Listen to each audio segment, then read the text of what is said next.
Anticipated day in the trial of Jeronimo Yanez. This afternoon, Yanez took the stand in his own defense. At times, he was emotional, even sobbing through some of his testimony. While the courtroom was packed, very few people have been able to personally experience this trial. Our reporter Lou Raguse has been in the courtroom since the very beginning and joins us now. First, let's start with your broad brush of the experience. Can you kind of lay the groundwork for us as far as who is in the courtroom? Well, first of all, it's not the biggest courtroom, even on the floor at that courthouse. So it's very small for how big this trial is, in the public's view.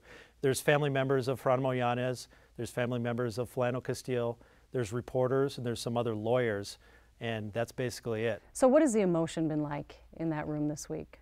Probably the best word is solemn.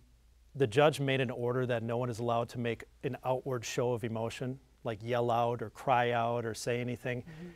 And so you could get kicked out of the courtroom for doing so. What about the jury? Have you been watching them? Yeah. Have they been emotional? Anything they seem more interested, or have they been engaged? The piece of evidence of the dash camera video of Officer Jeronimo Yanez, I think when the shots ring out, I think people throughout the courtroom were caught off guard. I mean, it just happened so quickly. And there were jurors that, covered their mouths, like they were obviously taken aback by what they were watching. There were people wiping away tears, even on the jury. So what do you think about both cases at this point, prosecution and defense? You've told me off camera you think they both presented very strong cases. Yeah, they both have excellent attorneys on each side, so it won't be for any lack of trying. The prosecution is relying very heavily on the dash camera video. That obviously helps their case, and I think that's proven by the fact that the defense never showed it. On the other side, the defense, needs to create reasonable doubt, and they need to show that Officer Yanez was reasonable in what he did. And by doing that, they've kind of upped the ante by putting it on the question of, did he see a gun? Did he see Philando Castile pulling out a gun? Not just that he may have been reaching for a gun.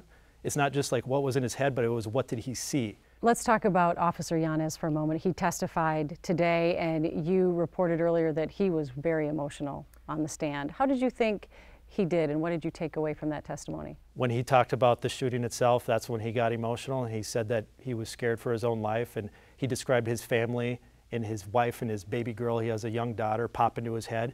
That's something that possibly the jurors could connect with. He said that he did not want to shoot Philando Castile. He insisted that was not his intention, but he was forced to. And Monday are closing arguments. What do you anticipate? Hard to say, I know, with the jury, but...